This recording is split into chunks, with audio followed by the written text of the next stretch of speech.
On Tech News Today, the NSA is caught harvesting millions of pictures from the web every day. Plus, Google seriously ramps up its space program, China ramps up its censorship program, and Samsung ramps up its Tizen program to replace Google's Android. All that and more coming up right now. This is Twit. Bandwidth for Tech News Today is provided by CacheFly at CACHEFLY.com.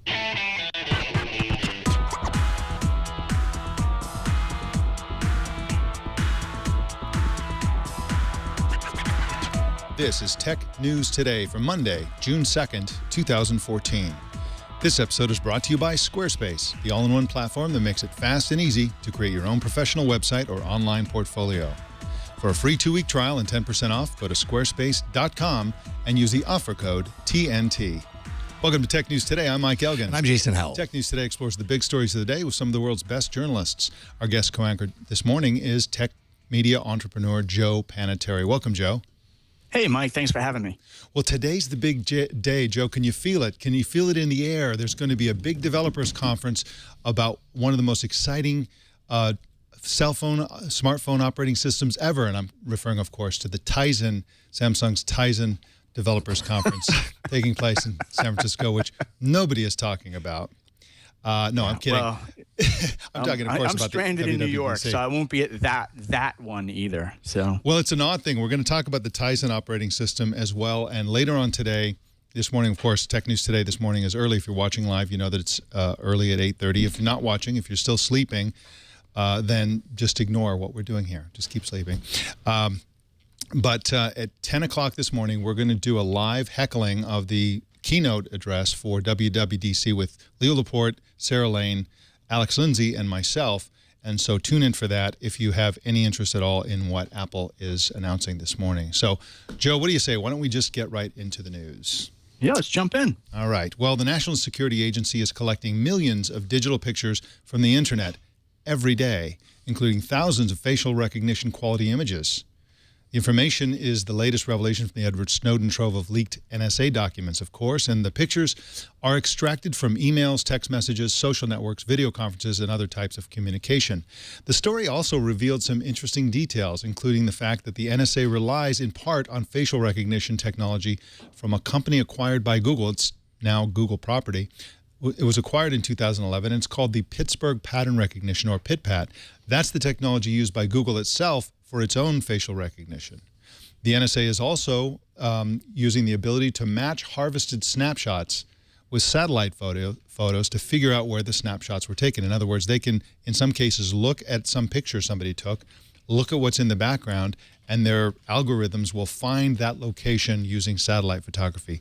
Really crazy stuff, Joe Panettieri. And of course, this is, these revelations, I think we're starting to have NSA fatigue at some point.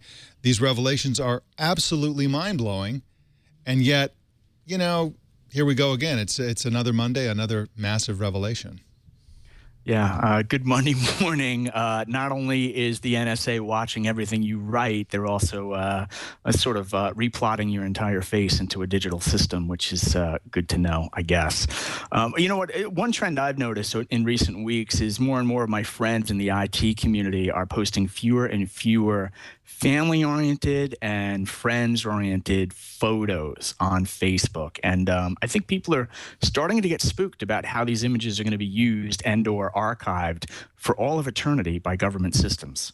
Absolutely. And the story comes from an exclusive in the New York Times by reporter James Reisinger. And interestingly, the co-author is documentary filmmaker Laura Poitras.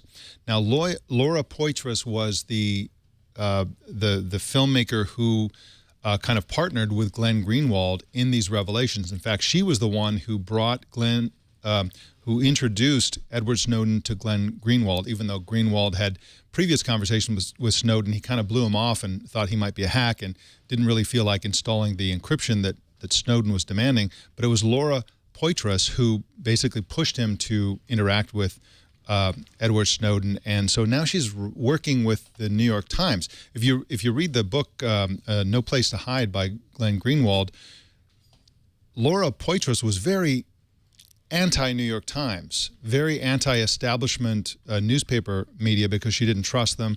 She felt like they kind of always rolled over for the NSA. So here she is with a byline in the New York Times. It's quite an interesting turn of events from a journalism point of view. And of course, we've all seen the famous video interviews of Edward Snowden in that Hong Kong hotel room. Laura Poitras is the person who filmed that. She's the filmmaker who captured that video. So this is really fascinating. And of course, the NSA is not the only organization in the government that's doing face recognition. The FBI has a next generation identification system that combines automated fingerprint identification with facial imagery and other biometrics, so they can combine all these things together. The State Department has hundreds of millions, of course, of passport photos in their database. An NSA spokeswoman said that the NSA actually has no access to those passport photos, nor do they have access to driver's license photos, which are owned by individual American states. But a program called Wellspring strips out images from email. So the NSA has no access to the State Department's passport photos, but they do have access to everybody's email. And so they harvest email looking for, dun, dun, dun, passport photos. And they can actually recognize whether something is a passport photo or not. And of course, they just skim that off and put it in the database. This is really amazing technology, Joe Panettieri, and I think that, of course, Facebook has face recognition, Google has face recognition, and here the NSA probably has the mother of all face recognition programs because they have, again, the ability to harvest everything. Yeah, Mike, I also wonder if the, on a far more serious note, if the Boston Marathon bombings sort of accelerated this last year. Of course, these wheels have been in motion for years. Facial recognition software is not new, but you wonder, as major world events like that happen, how much more quickly our own government is accelerating these efforts. Yeah, absolutely. And, the thing is, Joe, that is underappreciated, and people don't talk about this enough. And that is that a lot of the surveillance and espionage and a lot of the activity, especially around data harvesting, is a response to the events of 9/11. Mm-hmm. And so we just keep gathering, we being the U.S. government, massive amounts of information. But it's important to remember that before 9/11, we had information that 9/11 was probably going to happen. And the problem was that there was too much information and that the intelligence agencies were unable to process or cope with the overwhelming amount of information they had pre-9/11. And so the response to 9/11 has been to make ourselves even more overwhelmed by data. I don't know how, of course, facial recognition is something that's relatively automated, but there's so much information being gathered that I tend to wonder whether this actually makes us less effective at preventing, Boston Marathon bombings and 9/11s, simply because we're overwhelming the analysts with information. Yeah, I guess the phrase we've all turned to in recent years is big data, and I think the mistake a lot of us watching the market and covering the market make is when we say big data, we think about a lot of data, and what I really think we're talking about is different forms of data, different types of data. Can we take structured and unstructured data, look at those pieces of information as individual clues, and then string together the information in a proactive way to prevent things like the Boston Marathon bombing and/or 9/11 in the future? And it's an overwhelming task. I'm thankful I'm not on that side of the fence trying to work those problems. But yeah, it's an overwhelming quandary that we're in at this point. And there's also the obvious problem of false positives. The government, I guess it's the Department of Homeland Security, has been maintaining a no-fly list since 9/11 to try to prevent people from flying if they could be potential terrorists. And the number of people on that list was incredible. It included even members of Congress. It was such a badly done system. That portion may be good, actually. Right. If we can keep them from flying around, maybe we'll get somewhere. But this facial recognition, that they're going to think they have a match and they're going to act on that match, but it's going to be a false positive because people really don't look that different and face recognition isn't all that great.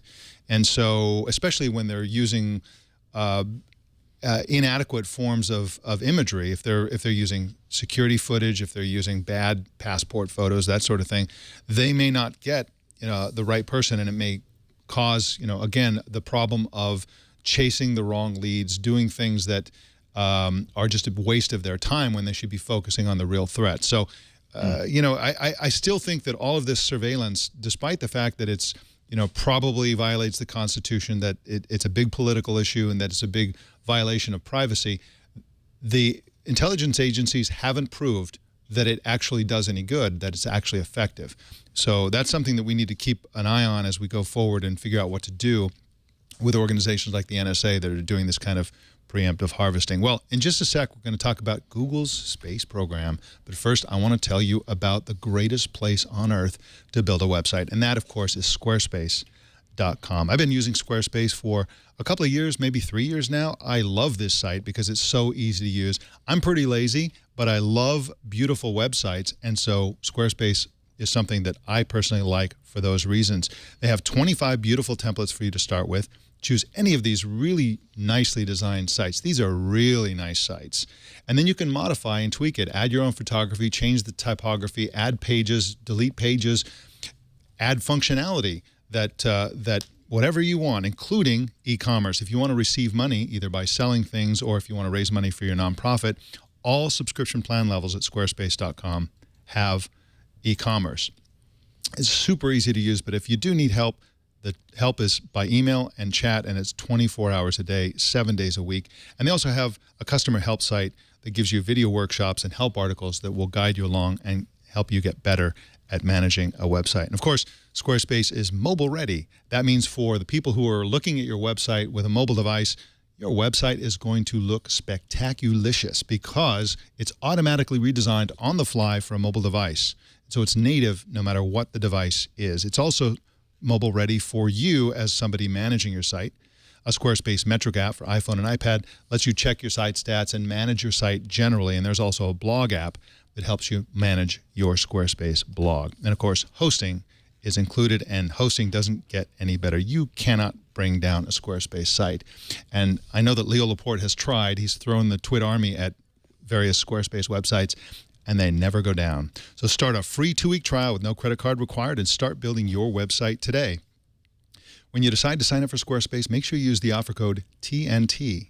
That'll reduce the price by 10% off, and it'll also show your support for Tech News Today, and we appreciate that. And we thank Squarespace for their support of this show. And remember that a better web awaits, and it starts with your new Squarespace website. Well, Joe Panettieri, Google is ramping up its space program. What's going on there? Yeah, well, Mike, I tell you, apparently Google plans to spend more than $1 billion on a satellite system that's going to spread internet access to the far reaches of the world. Now, this is a familiar story, of course, and it goes something like this. To increase ad revenues, Google needs to make the web far more accessible to more people. This latest project, according to the Wall Street Journal, is going to start with about 180 small satellites orbiting the Earth at a lower altitude than traditional satellites. Now, portions of the Journal report were based on a May 27th exclusive story from theinformation.com. Again, theinformation.com. Hats off to them for breaking portions of the story. According to the reports, Google hopes to cover the entire globe with satellites, and each one of those satellites is going to weigh less than 250 pounds. Really a breakthrough in design. Roughly 10 to 20 people are working on this latest Google satellite project. Now, key names to know, according to the reports, include Greg Weiler and other veterans of O3B Networks. Again, veterans of O3B Networks. That's a satellite communications startup, and apparently a few of those employees have moved over to Google now. Now, Google's going to invest $1 to $3 billion on this project, the Journal reported, and I would not confuse this with Project Loon, L-O-O-N, which involves Google launching high-altitude balloons that offer broadband to remote parts of the world. Now, Google watchers are also tracking the company's solar-powered drone effort, and that solar-powered drone effort involves a company that Google acquired called Tizen Aerospace. Now, the journal notes that many ambitious satellite plans have failed. And also, even if this technology works, Mike, we're looking at Google facing multiple regulatory hurdles to get this off the ground. Now, Mike, what really catches my attention here is Google's continued focus on big bet innovations while potential broadband rivals like AT&T try to go out and buy legacy players like DirecTV. Very interesting dynamics here, the Google approach versus the AT&T approach. AT&T going for cash flow, Google going through breakthrough moves here. And Mike, what also catches my attention here is the fact that Google, in my viewpoint, is really trying to spread its search capabilities. And I don't think broadband access is the primary focus here. I think the result of the broadband access, the search capabilities, the search revenue is really what Google's going after. But we'll see. It seems really early here to say whether or not this is going to get off the ground. Well, this is a fun story to watch because, as you pointed out, they've got this satellite program. Apparently, they've got Project Loon with the balloons. They've got the Titan Aerospace, essentially solar-powered drone airplanes at high altitude that can fly for up to 5 years without landing or refueling. And all of this is to spread, essentially to bring Google services to people who currently can't get them because they don't have access to the internet. Right. Everybody's working on that next billion customers. But what's interesting about this is that you mentioned the veterans coming from other companies. Some of them actually originated with Teledesic. Now, you and I are old enough to remember Teledesic. This is a company that had huge promise back in the 90s, I think it was, in the early 2000s. Bill Gates was a big backer, and they were going to blanket every square inch of the Earth with internet connectivity via low geosynchronous satellites.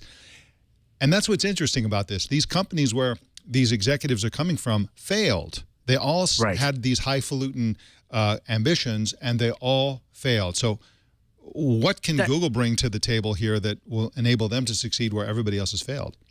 You know what, Mike? Failure may be a good thing here. And what I mean by that is think of the current cloud wave, for instance. A decade ago, 15 years ago, give or take, we all heard about the ASP wave, the application service provider wave, which, there was a lot of hype. Let's move our applications to a hosted model. Someone will manage it for us. And you know what?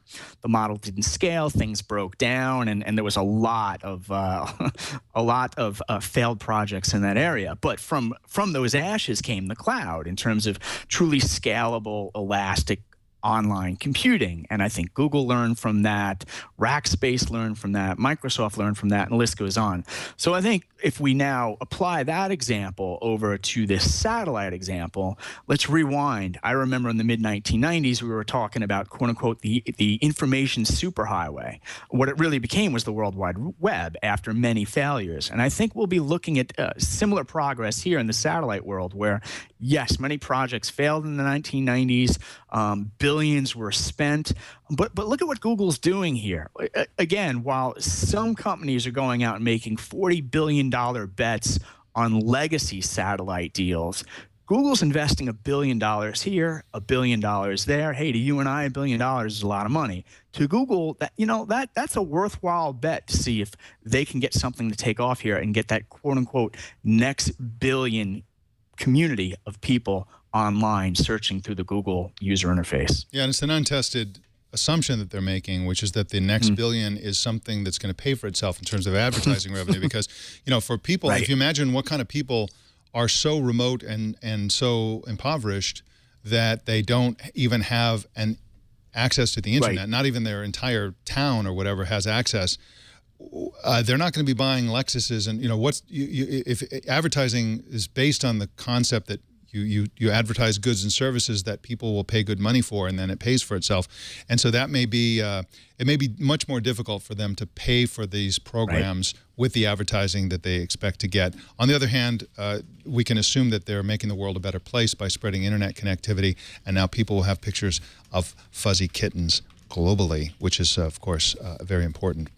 Well, just as Google is trying to spread Google services around the world, China is trying to shut down Google services, at least this week. The Chinese government has begun blocking some Google services in the country ahead of the 25th anniversary of the 1989 Tiananmen Square uprising, according to the site greatfire.org. Google Search, Images, Translate, Gmail, and other Google sites have been blocked since late last week, I believe Friday. even in Hong Kong, where the Chinese government normally censors much more lightly. Don Reisinger is an independent tech journalist who writes for CNET, eWeek, and the LA Times and other publications, and he wrote a piece on this for CNET. Welcome, Don. Hey, sorry, Mark. I had to fix my video there. It's not really looking that good. Look, this is what's going on. China has simply said we don't want people talking about Tiananmen Square. We don't want people talking about what happened 25 years ago. What we really want is for you all to be quiet and pretend like it never happened. So China has reportedly gone out. I have a word out to Google. I haven't heard back much yet. But China has essentially gone out and said, look, we're going to block Google services. And that started a few days ago to make sure that no uprising or no protests or no complaints about Tiananmen Square get out. This is run of the mill. This is the same old deal. This is something that we've seen time and again from China. In most cases, it allows Google to operate within reason. Not in the case of YouTube, obviously, but with Google in Hong Kong.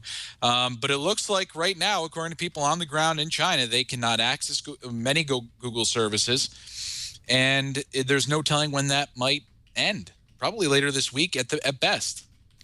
I'm really kind of stunned that they're banning Google Images because I believe that they already somehow censor Google Images specifically for Tiananmen Square imagery.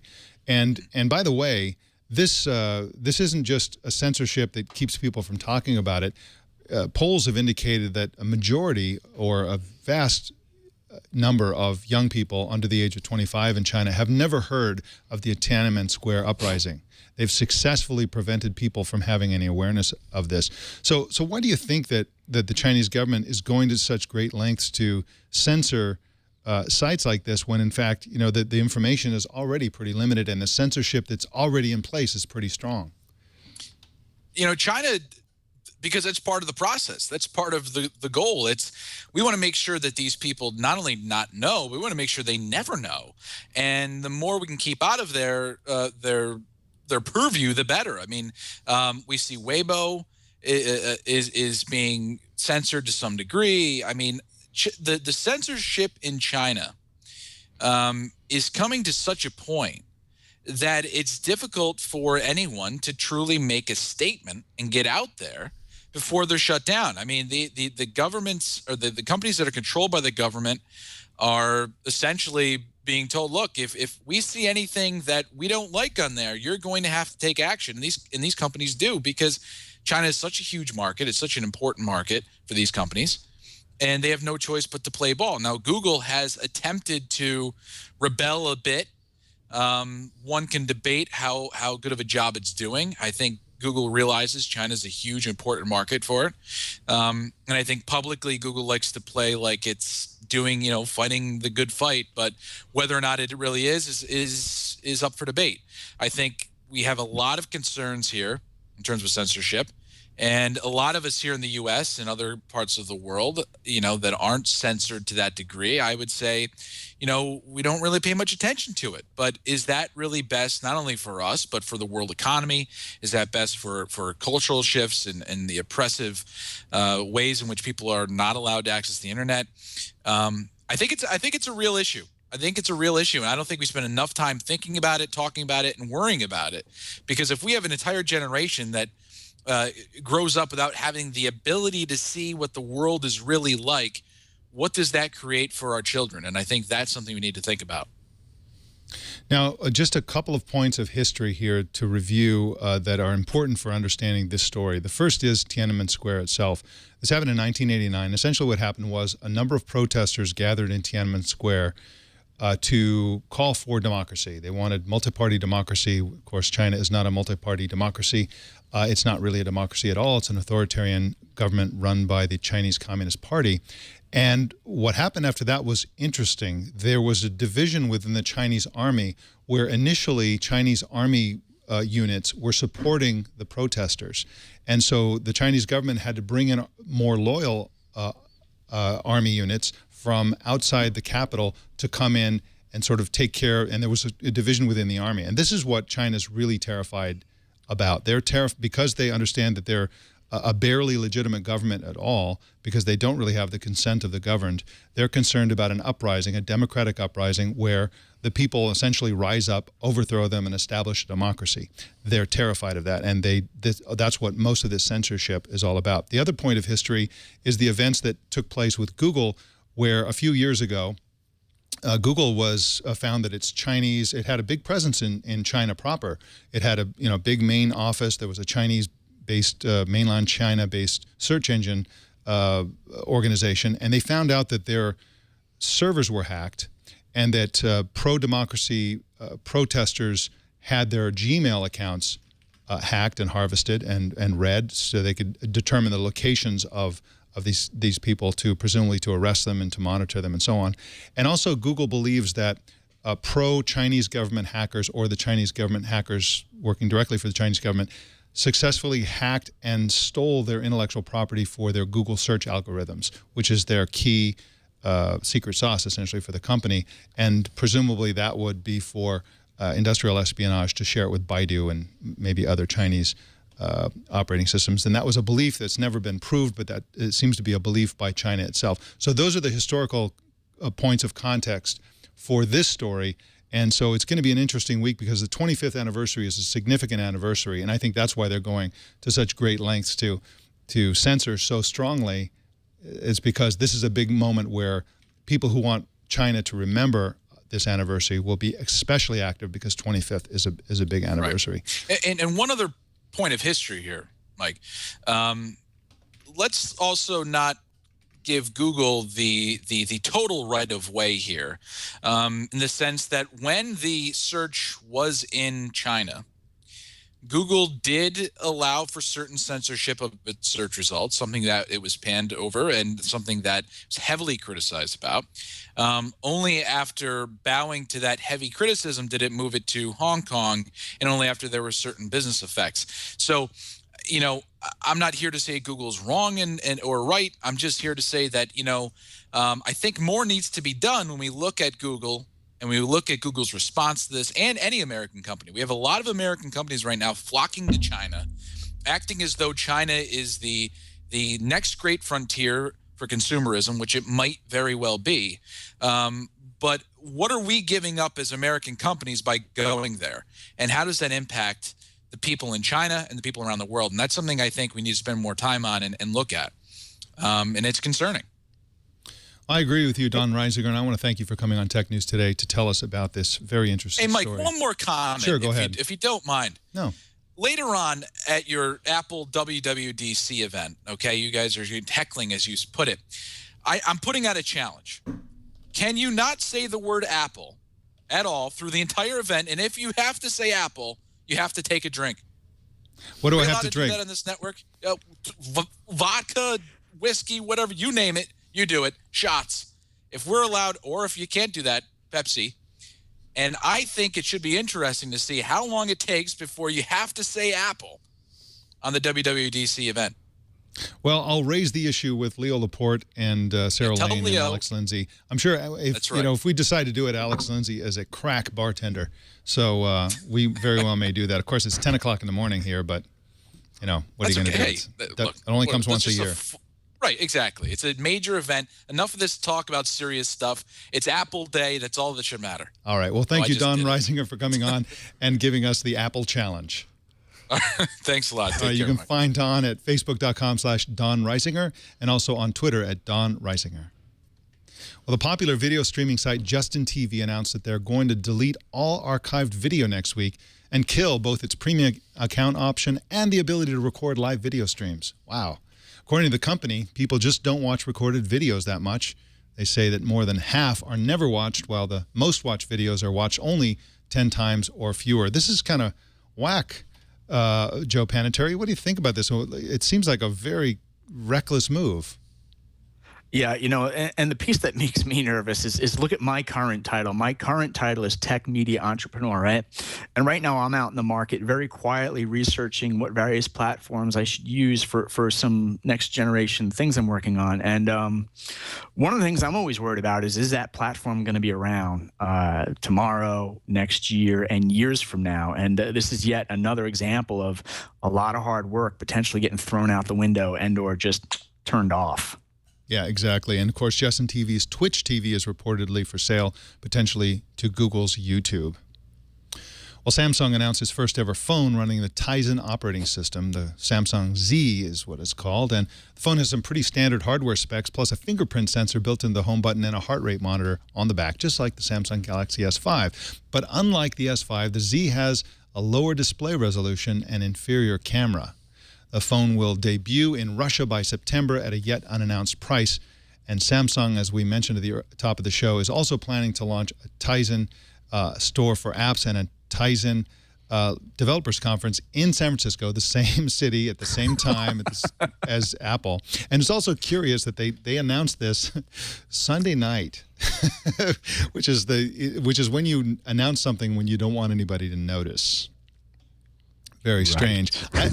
I do not understand their strategy here, although I think a lot of people don't realize that Tizen actually runs Android apps. So it's not completely as crazy as it sounds, although Google has the keys to the apps essentially, and they could make those apps incompatible. They've already made sure that Tizen phones can't access the Play Store. But I just, the idea of coming up with an alternative to iOS and Android in the market just seems like crazy talk to me, Joe.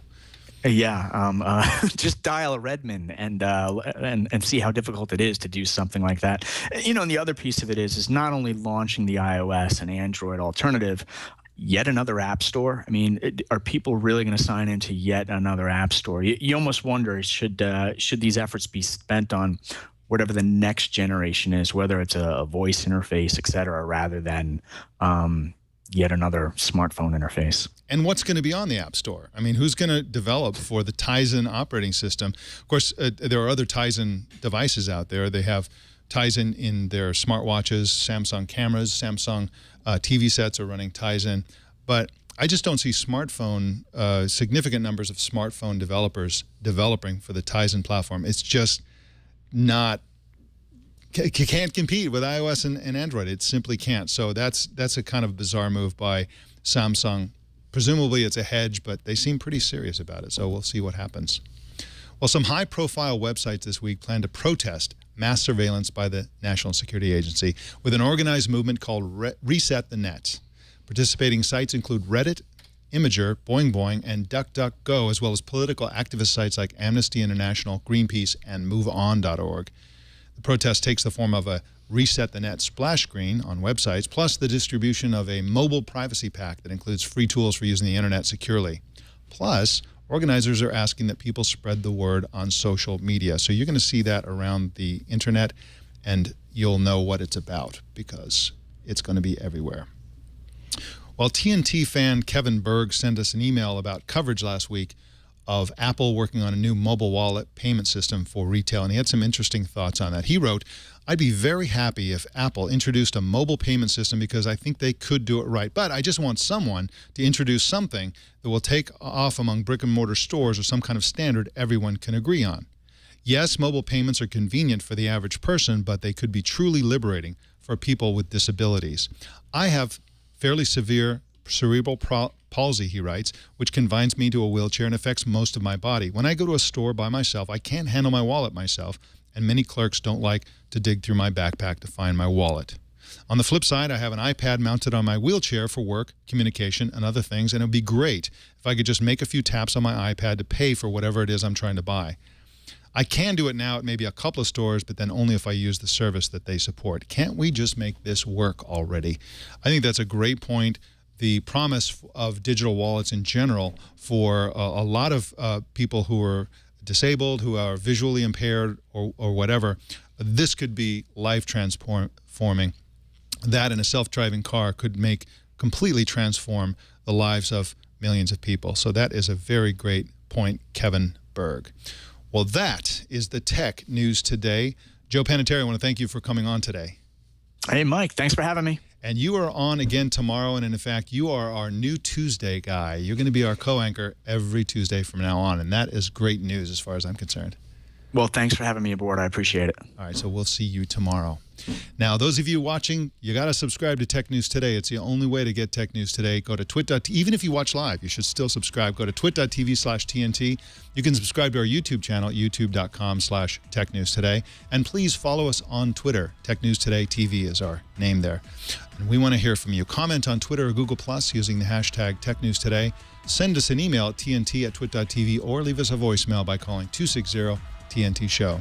Don't miss our evening newscast, Tech News Tonight at 4 p.m. Pacific tonight and every weeknight. And also, don't miss our special coverage of Apple's WWDC conference keynote with Leo Laporte, Sarah Lane, Alex Lindsay, and me at 10 a.m. Pacific today. My name's Mike Elgan. Thanks for tuning in. We'll see you tomorrow.